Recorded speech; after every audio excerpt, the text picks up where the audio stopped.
کون سا درود پڑھا جائے، کیسا درود پڑھا جائے. کیونکہ آپ نے دیکھا ہوگا کہ چونکہ درود شریف کی فضیلت بہت ہے، اس لیے ہمارے معاشرے میں بہت سے درود گھڑ لیے گئے، بہت سے درود ایجاد کر لیے گئے ہیں. ان کی کیا حیثیت ہے؟ یاد رکھیں وہ دو طرح کے ہیں، اور ان دو کے علاوہ ایک قسم کون سی ہے؟ جو مسنون ہے. مسنون کا کیا مطلب ہے؟ جو سنت سے ثابت ہے. ٹھیک ہے، تو مسنون کون سا ہے؟ جو آپ نے سکھایا ہے. اور دوسرے کون سے ہیں؟ جو لوگوں نے خود بنائے ہیں. اب جو لوگوں نے خود بنائے ہیں وہ دو طرح کے ہیں. ایک تو وہ ہے کہ جو اچھے بہترین الفاظ میں آپ کی تعریف ہے. یہ ایسے ہی ہے جیسے نعت شعر میں ہوتی ہے، تو یہ درود نثر میں ہے. اس میں کوئی حرج نہیں، کوئی گناہ کی بات نہیں، کچھ نہیں. بڑے خوبصورت الفاظ چنے گئے آپ کی تعریف بیان کرنے کے لیے یا آپ کے لیے دعائے خیر کرنے کے لیے. ٹھیک ہے، پڑھ لیں اس کو، کوئی حرج نہیں. لیکن کچھ درود ایسے بنائے گئے ہیں کہ جس میں آپ صلی اللہ علیہ وسلم سے محبت کے اظہار میں غلو کیا گیا ہے، آپ کی شان کو حد سے بڑھا کر بسا اوقات اللہ تعالی کے برابر کر دیا گیا ہے، یا آپ کو وہ صفات دے دی گئی جو دراصل اللہ تعالی کی صفات ہیں. ایسے میں چونکہ شرک شامل ہو جاتا ہے اور نبی صلی اللہ علیہ وسلم کی نافرمانی بھی ہوتی ہے، کیونکہ آپ نے خود منع فرمایا تھا لا تطرونی کما اطرت النصارى عیسی ابن مریم، مجھے میری حد سے آگے نہ بڑھاؤ جیسے نصارہ نے عیسی ابن مریم کو کیا کیا تھا، ان کے درجے اور مقام سے آگے بڑھا دیا، اور کیا بنا دیا؟ اللہ کا نبی کہنے کی بجائے اللہ کا بیٹا کہہ دیا. تو فرمایا اے میری امت کے لوگوں، تم نہ ایسے کرنا، مجھے میری حد سے آگے نہیں بڑھانا. اچھا، ہمارے ہاں کیا ہوتا ہے عام طور پر کہ نبی صلی اللہ علیہ وسلم کے لیے بسا اوقات تعریف کے الفاظ کہتے ہوئے یہ کہہ دیا جاتا ہے نور من نور اللہ، آپ نور ہیں اور اللہ کے نور سے نکلے ہیں. جیسے عیسیٰ علیہ السلام کے لیے کیا کہتے ہیں؟ اللہ کے بیٹے، یعنی اللہ سے پیدا ہوئے. بیٹا پیدا ہوتا ہے نا کسی سے، ویسے تو نہیں بیٹا کسی کو کہہ سکتے. تو قرآن پاک میں کیا ہوتا ہے؟ لم یلد ولم یولد، نہ اس نے کسی کو جنم دیا نہ کسی سے جنم لیا، نہ جنم دیا کسی کو نہ کسی سے جنم لیا، نہ اس کا کوئی بیٹا نہ وہ کسی کا بیٹا. تو اسی طرح اللہ تعالی خالق ہے اور باقی سب اس کی مخلوق ہیں. اس لیے یہ کہنا کہ کوئی چیز اللہ تعالی سے الگ ہو کر ہمارے سامنے آئی اور وہ اللہ ہی کا حصہ ہے، یہ پھر شرک ہو جاتا ہے. اور شرک کیسا گناہ ہے؟ کبھی معاف نہیں ہوتا. ان اللہ لا یغفر ان یشرک بہ ویغفر ما دون ذلک لمن یشاء. اللہ تعالیٰ اس بات کو معاف نہیں کرے گا کہ اس کے ساتھ شرک کیا جائے. ہاں، اس کے علاوہ باقی گناہ جس کے لیے چاہے گا معاف کر دے گا. اچھا، بسا اوقات ہم شعر بھی ایسے پڑھ لیتے ہیں، مثلا وہی جو مستوی تھا عرش میں خدا ہو کر، اتر پڑا مدینے میں مصطفیٰ ہو کر. تو اس میں کیا ہو جاتا ہے؟ شرک ہو جاتا ہے. کیونکہ یہ جو بتوں کے پوجنے والے لوگ تھے نا، یہ بھی یہی کہا کرتے تھے کہ یہ جو بت ہے نا پتھر کے، یہ اللہ تعالی کے نمائندے ہیں اور اللہ تعالی کی خاص طاقت ہے ان میں، اور نعوذ باللہ اس کا روپ ہے. یہ ان کو دیکھ کر ہم کو خدا یاد آتا ہے، اور پھر آگے بڑھ کر ان کے اندر کچھ صفات بھی سمجھتے تھے کہ یہ اولاد دیتا ہے، یعنی اولاد دینے والا دیوتا ہے، اور یہ رزق کا دیوتا ہے، یہ بارش کا دیوتا ہے، یہ سورج دیوتا ہے. سنی ہے نا یہ باتیں آپ نے؟ پہلے وہ کیا کہتے ہیں؟ یہ اللہ تعالیٰ کا اوتار ہے، پھر اس کے بعد آہستہ آہستہ انہی کے اندر اللہ تعالیٰ کی صفات ڈھونڈ لیتے اور یوں شرک شروع ہو جاتا. ہم مسلمانوں نے بھی کیا کیا؟ پہلے حضور صلی اللہ علیہ وسلم کے اندر کچھ اللہ تعالیٰ کی صفات لے آئے اور پھر ان سے مانگنا بھی شروع کر دیا، اور کبھی کبھی ایسے الفاظ کہے کہ جو دراصل اللہ تعالیٰ ہی کی صفت ہے. مثلا ایک ہمارے ہاں مشہور درود ہے جس کو درود تاج کہا جاتا ہے. آپ سب واقف ہوں گے اس سے. اس کے شروع میں جنہوں نے کبھی پڑھا ہو ان کو یاد ہوگا کہ اس کے شروع میں آتا ہے دافع البلاء والوباء والمرض والالم والقحط.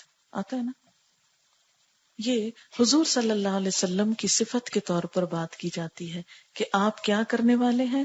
بلاؤں کے دور کرنے والے ہیں، وباؤں کے دور کرنے والے ہیں، مرض کے دور کرنے والے، قحط کے اور بیماری کے، درد دکھ ہر چیز دور کرنے والے. اب یہ سب کچھ دور کون کرتا ہے؟ اللہ کرتا ہے. اگر ہم آپ صلی اللہ علیہ وسلم کی عقیدت میں، شان میں، محبت میں ایسی بات آپ کے ذمے لگائیں گے تو ایک طرف آپ کو بھی ناراض کریں گے، دوسری طرف اللہ تعالیٰ کو ناراض کریں گے، اور رحمت آنے کی بجائے اللہ تعالیٰ کا غضب آ سکتا ہے. اس لیے کوئی بھی درود جب آپ پڑھیں تو پہلا کام یہ کریں کہ اس کا مطلب پڑھیں.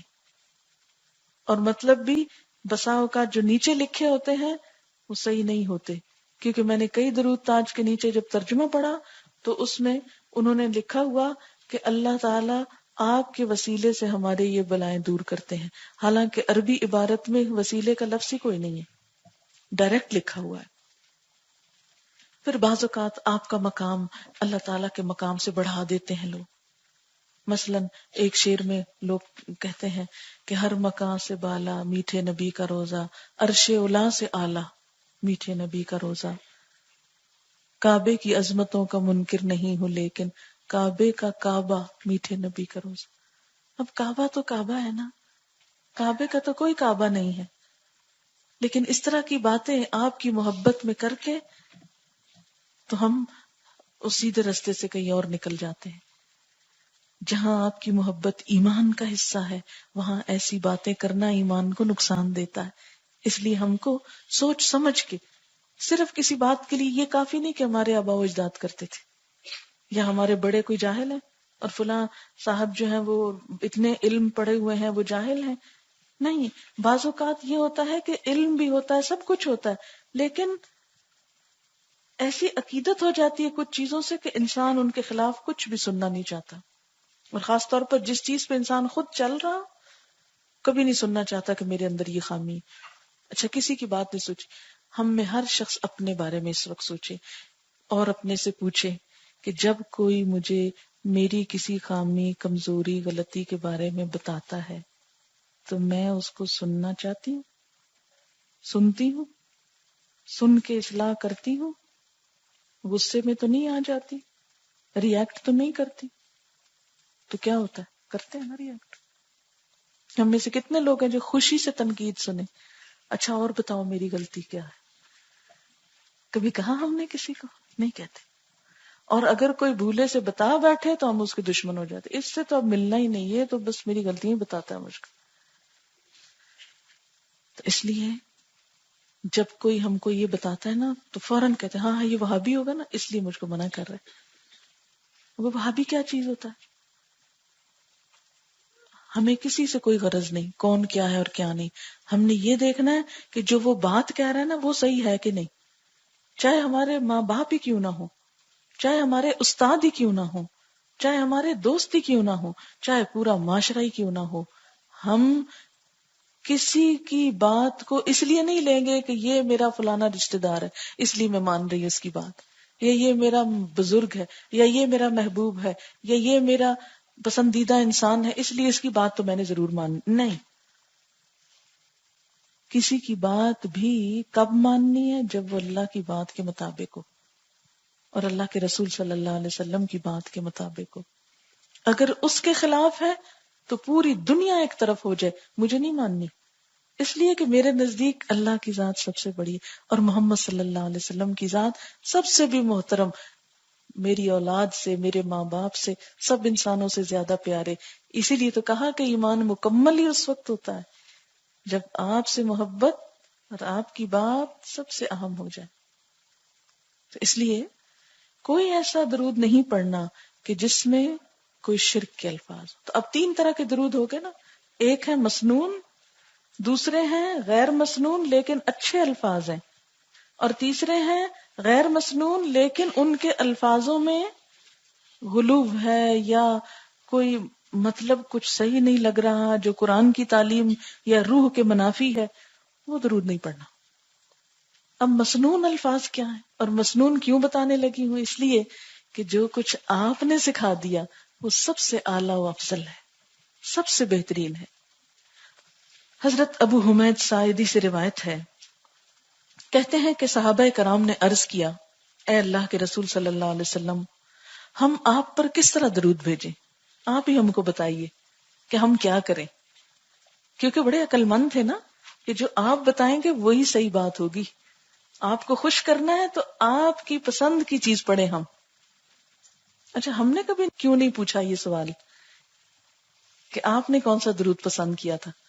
ہم تو کیا کہتے ہیں، اچھا کس درود سے ہماری مشکلیں آسان ہوگی، ہم بس وہ پڑھیں گے، چاہے وہ آپ نے دیا ہو یا کسی اور نے لکھا ہو، مسنون ہو کہ غیر مسنون ہو، اس میں سچی باتیں لکھی ہوں یا اس میں شرکیہ باتیں لکھی ہوں، بس ہمیں تو اس سے غرض ہے کہ کسی نے یہ فرما دیا کہ اس سے سارے مسئلے حل ہو جائیں، اور ہم آنکھیں بند کر کے اس کو پڑھنے لگ گئے بے سوچے سمجھے۔ ایسے نہیں پڑھنا، کیا پڑھنا ہے جو آپ نے دیا، وہ ہماری پرائرٹی نمبر 1 ہے۔ صحابہ کرام نے عرض کیا، اے اللہ کے رسول صلی اللہ علیہ وسلم، ہم آپ پر کس طرح درود بھیجیں؟ آپ نے فرمایا، یوں کہو، یا اللہ محمد صلی اللہ علیہ وسلم پر، آپ کی ازواج پر، آپ کی اولاد پر رحمت بھیج جس طرح تو نے آل ابراہیم پر رحمت بھیجی۔ یا اللہ محمد صلی اللہ علیہ وسلم پر، آپ کی ازواج پر، آپ کی اولاد پر اس طرح برکتیں نازل فرما جس طرح تو نے آل ابراہیم پر برکت نازل فرمائی، تو بے شک بزرگ اور اپنی ذات میں آپ محمود ہے۔ اور اس کی عربی عبارت کیسے ہے؟ اللہم صلی علی محمد وازواجہ وذریتہ کما صلیت علی آل ابراہیم وبارک علی محمد وازواجہ وذریتہ کما بارکت علی آل ابراہیم انک حمید مجید۔ یہ بخاری کی روایت ہے، اور ہو سکتا ہے ہم میں سے بہتوں نے پہلی دفعہ یہ سنا ہو۔ پھر اسی طرح ایک اور ہے، اس میں بھی صحابہ کرام نے حضور صلی اللہ علیہ وسلم سے پوچھا تو آپ نے کچھ یوں سکھایا، اللہم صلی علی محمد وعلی آل محمد کما صلیت علی ابراہیم وعلی آل ابراہیم انک حمید مجید، اللہم بارک علی محمد وعلی آل محمد کما بارکت علی ابراہیم وعلی آل ابراہیم انک حمید مجید۔ یہی ہم عام طور پہ نماز میں پڑھتے ہیں نا، یہ بھی بخاری کی روایت ہے۔ اسی طرح ایک اور آپ نے یوں سکھایا، اللہم صلی علی محمد النبی الامی وعلی آل محمد کما صلیت علی ابراہیم وعلی آل ابراہیم وبارک علی محمد النبی الامی وعلی آل محمد کما بارکت علی ابراہیم وعلی آل ابراہیم انک حمید مجید۔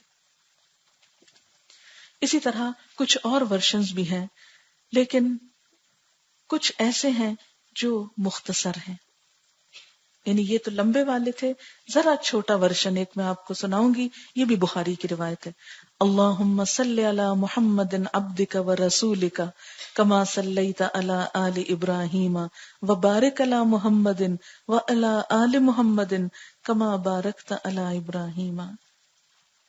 پھر اسی طرح ایک اور درود ہے جو مختصر ہے، کیونکہ بعض اوقات دل چاہتا ہے زیادہ دفعہ پڑھے لیکن لمبا پڑھتے ہوئے پھر ہم گھبراتے ہیں، تو اس پر حضرت زید بن خارجہ کی روایت ہے، کہتے ہیں کہ میں نے حضور صلی اللہ علیہ وسلم سے سوال کیا کہ مجھے درود بتائیے آپ نے فرمایا مجھ پر درود بھیجا کرو اور دعا میں اسے لازم کر لو، اور یوں کہو اللہم صلی علی محمد وعلی آل محمد۔ بس یہ کیا ہے؟ مختصر ترین۔ کیسے؟ اللہم صلی علی محمد وعلی آل محمد، یہ چھوٹا سا ہے، تسبیح بھی ہو سکتی ہے آرام سے۔ اسی طرح آپ پر سلام کا طریقہ کیا ہے، اس کے مسنون الفاظ۔ حضرت عبداللہ بن مسعود رضی اللہ تعالی عنہ کہتے ہیں کہ رسول اللہ صلی اللہ علیہ وسلم ہماری طرف متوجہ ہوئے اور فرمایا، اللہ ہی سلام ہے، جب تم نماز پڑھو تو کہو تمام زبانی، جسمانی اور مالی عبادات اللہ تعالیٰ کے لیے ہیں۔ اے نبی صلی اللہ علیہ وسلم، آپ پر اللہ کا سلام اور اس کی رحمتیں اور اس کی برکتیں ہوں۔ ہم پر بھی اور اللہ کے نیک بندوں پر بھی سلام ہو۔ جب تم یہ کہو گے تو یہ الفاظ اللہ تعالیٰ کے تمام نیک بندوں کو پہنچ جائیں گے، چاہے وہ آسمان میں ہوں یا زمین میں۔ میں گواہی دیتا ہوں اللہ کے سوا کوئی معبود نہیں، اور میں گواہی دیتا ہوں کہ محمد صلی اللہ علیہ وسلم اللہ تعالیٰ کے بندے اور اس کے رسول ہیں۔ اور یہ کیا ہے جو ہم التحیات جس کو کہتے ہیں، اس میں بعض اوقات لوگ پڑھنے میں غلطی کرتے ہیں، کہتے ہیں التحیات، التحیات نہیں ہے، التحیات، التحیات، تحیات اصل میں تھا اور اس سے شروع میں ال لگا، تو التحیات۔ آپ کو معلوم ہے کہ حضور صلی اللہ علیہ وسلم جب معراج پر تشریف لے گئے تھے تو ظاہر اللہ تعالیٰ کو تو کوئی چیز نہیں چاہیے، آپ کے لیے تحفہ کس چیز کا لے کر گئے؟ انہی اچھے کلمات کا، التحیات للہ والصلوات والطیبات۔ کیا معنی؟ کہ تمام زبانی، جسمانی اور مالی عبادات اللہ ہی کے لیے، پاکیزہ کلمات اللہ کے لیے۔ اس پر اللہ تعالیٰ نے کیا فرمایا؟ السلام علیک ایھا النبی، ایسے اللہ تعالیٰ نے سلام بھیجا اور ہم کو بھی سکھا دیا کیسے، السلام علیک ایھا النبی ورحمۃ اللہ وبرکاتہ۔ یہ ہے سلام کا صحیح طریقہ۔ اس پر جواب میں آپ صلی اللہ علیہ وسلم نے کیا فرمایا؟ یہ نہیں کہا والسلام علیکم، فرمایا السلام علینا، یعنی اللہ تعالیٰ آپ بھیج رہے ہیں، ہم قبول کر رہے ہیں، اور صرف اپنے لیے نہیں، وَعَلَىٰ عِبَادِ اللَّهِ الصَّالِحِينَ۔ اس سے محبت پھوٹتی ہے نا آپ کے لیے کہ ہر موقع پر آپ نے اپنے ماننے والوں کو بھی یاد رکھا۔ السلام علینا وعلی عباد اللہ الصالحین۔ اور پھر فرمایا اشہد ان لا الہ الا اللہ واشہد ان محمدا عبدہ ورسولہ۔ اسے بخاری نے روایت کیا ہے۔ اور آپ دیکھیے کہ جو شخص دن میں 5 نمازیں پڑھتا ہے وہ لازماً درود اور سلام دونوں پڑھتا رہتا ہے۔ اچھا، درود کب کب پڑھنا چاہیے، کس کس موقع پر؟ نمبر 1، نماز ختم کرنے سے پہلے درود پڑھنا مسنون ہے۔ حضرت فضالہ بن عبید کہتے ہیں کہ رسول اللہ صلی اللہ علیہ وسلم نے ایک آدمی کو نماز میں درود کے بغیر دعا مانگتے ہوئے سنا، یعنی اس نے درود نہیں پڑھا، التحیات پڑھ کے فوراً دعائیں مانگنی شروع کر دی، رب اجعلنی وغیرہ۔ آپ نے فرمایا اس نے جلدی کی، پھر آپ نے اسے اپنے پاس بلایا اور اس کو یا کسی دوسرے کو مخاطب کر کے فرمایا جب کوئی نماز پڑھے تو اللہ تعالیٰ کی حمد و ثنا سے آغاز کرے۔ ہم کیسے پڑھتے ہیں نماز اللہ اکبر کر کے؟ سبحانک اللہم و بحمدک و تبارک اسمک و تعالی جدک و لا الہ غیرک، پھر اسی طرح الحمدللہ رب العالمین۔ تو یہ کیا ہے؟ نماز کی ابتدا ہے۔ اور فرمایا جب کوئی نماز پڑھے تو حمد و ثنا سے آغاز کرے، پھر تشہد میں اللہ تعالیٰ کے نبی پر درود بھیجے اور اس کے بعد جو دعا چاہے مانگے، یعنی سب سے آخر میں اپنے لیے دعا مانگنی چاہیے، جو ہم صرف ایک ہی مانگتے ہیں، رب اجعلنی مقیم الصلاۃ ومن ذریتی، حالانکہ کئی ایک دعائیں مسنون ہیں۔ پھر اسی طرح اور کب درود پڑھنا چاہیے؟ نماز جنازہ میں دوسری تکبیر کے بعد درود پڑھنا مسنون ہے۔ حضرت امامہ آپ صلی اللہ علیہ وسلم کے ایک صحابی سے روایت کرتے ہیں کہ نماز جنازہ میں امام کا پہلی تکبیر کے بعد خاموشی سے سورۃ فاتحہ پڑھنا، دوسری تکبیر کے بعد نبی صلی اللہ علیہ وسلم پر درود بھیجنا، اور تیسری کے بعد خلوص دل سے میت کے لیے دعا کرنا، اور ان تکبیروں میں قرآن کی قرات نہ کرنا اور آہستہ سلام پھیرنا سنت ہے۔ اور درود کب پڑھنا چاہیے؟ آذان سننے کے بعد، آذان سننے کے بعد، دعا مانگنے سے پہلے۔ آپ کو پتہ ہے نا کہ آذان کے بعد دعا قبول ہوتی ہے، لیکن اس دعا سے پہلے درود شریف پڑھ لینا چاہیے۔ حضرت عبداللہ بن عمرو بن عاص رضی اللہ تعالیٰ عنہ کہتے ہیں میں نے رسول اللہ صلی اللہ علیہ وسلم کو فرماتے ہوئے سنا، جب مؤذن کی آذان سنو تو وہی کچھ کہو جو مؤذن کہتا ہے، پھر مجھ پر درود پڑھو، کیونکہ مجھ پر درود پڑھنے والے پر اللہ کی 10 رحمتیں نازل ہوتی ہیں۔ اللہ تعالیٰ 10 رحمتیں نازل فرماتا ہے، اس کے بعد میرے لیے اللہ تعالیٰ سے وسیلہ مانگو۔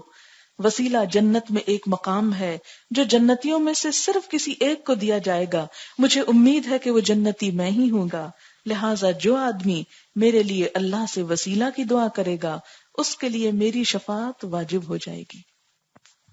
اللہم رب ھذہ الدعوۃ التامہ والصلاۃ القائمہ آت محمدا الوسیلۃ والفضیلہ ٹھیک ہے، تو اس دعا میں ہم کیا مانگتے ہیں؟ آپ نبی صلی اللہ علیہ وسلم کو وسیلہ عطا کیجئے. اور وسیلہ کہاں ہے، کیا ہے؟ جنت میں ایک اعلیٰ ترین مقام ہے جو صرف ایک شخص کو ملے گا، اور وہ ہم کیا چاہتے ہیں کس کو ملے؟ اپنے حبیب محمد صلی اللہ علیہ وسلم کو، اور اس کے لیے ہم دعا مانگتے ہیں. پھر اور کب درود پڑھنا چاہیے؟ اہل ایمان کو ہر وقت ہر جگہ درود بھیجنے کا حکم ہے. کہیں بھی بیٹھے آپ فارغ ہیں، مثلا یہاں سے گھر جا رہے ہیں، گاڑی میں بیٹھے ہیں، بس انتظار کر رہے ہیں کب گھر آئے تو اتروں، بور ہو رہے ہیں.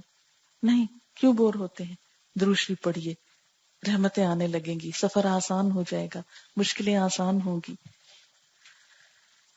حضرت ابو ہریرہ رضی اللہ تعالیٰ عنہ کہتے ہیں کہ نبی صلی اللہ علیہ وسلم نے فرمایا، میری قبر کو میلہ نہ بناؤ.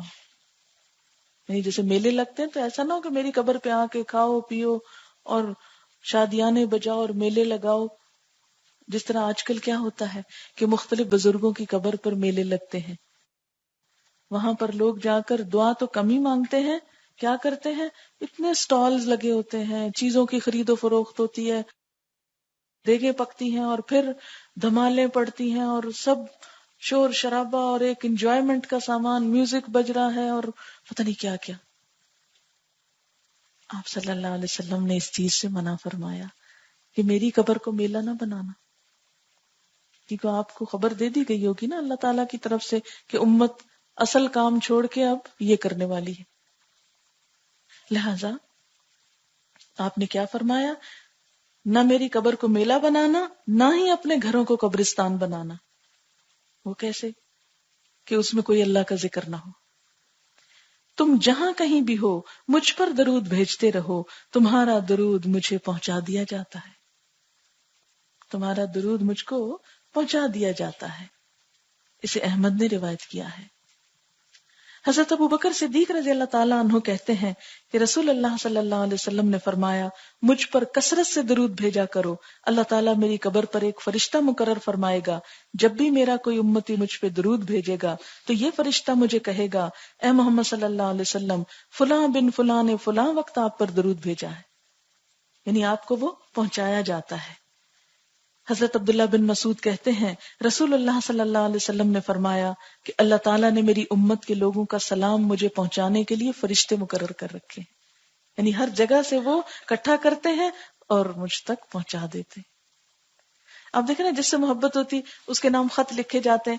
آپ نے سنا ہوگا فلاں ایکٹر کو ایک دن میں اتنے 1000 خط آتے ہیں، دیانا کی قبر کے پاس پھولوں کے ڈھیر ہوتے ہیں.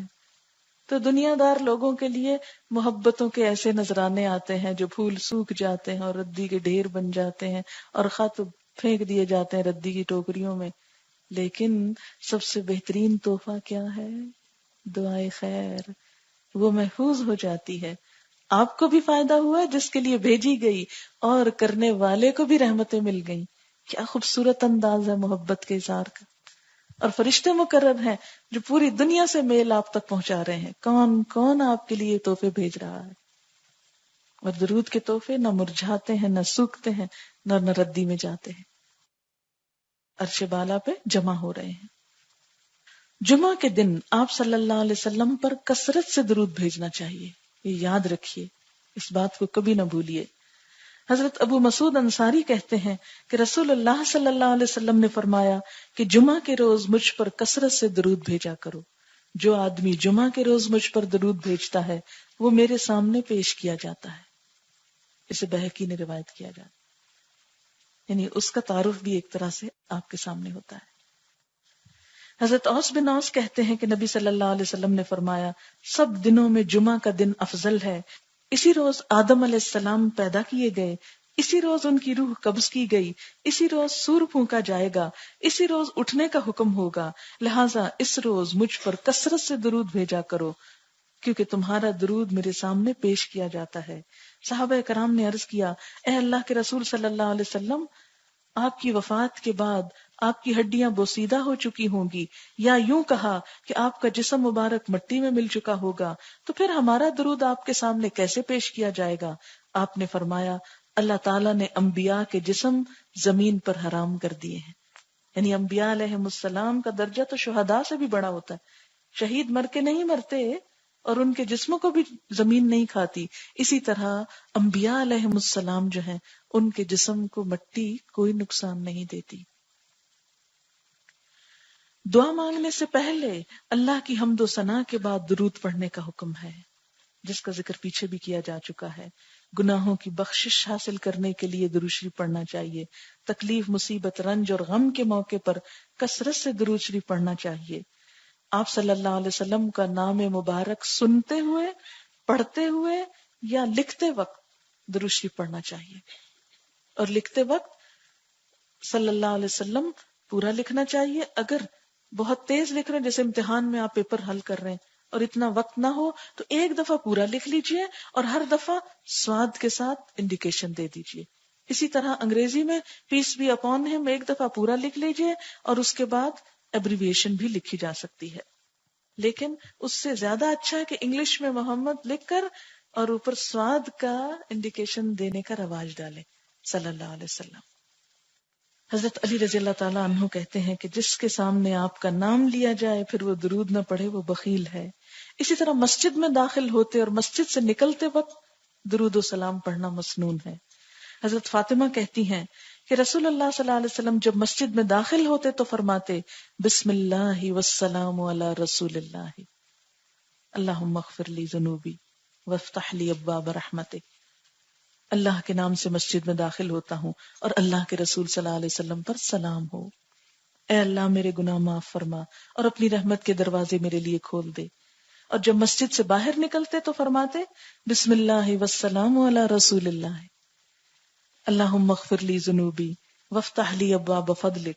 اے اللہ کے نام سے مسجد سے نکلتا ہوں، اللہ کے رسول صلی اللہ علیہ وسلم پر سلام ہو، اے اللہ میرے گناہ معاف فرما اور اپنے فضل کے دروازے میرے لیے کھول دے۔ نماز سے فارغ ہونے کے بعد آپ پر درود بھیجنا مسنون ہے۔ کیسے؟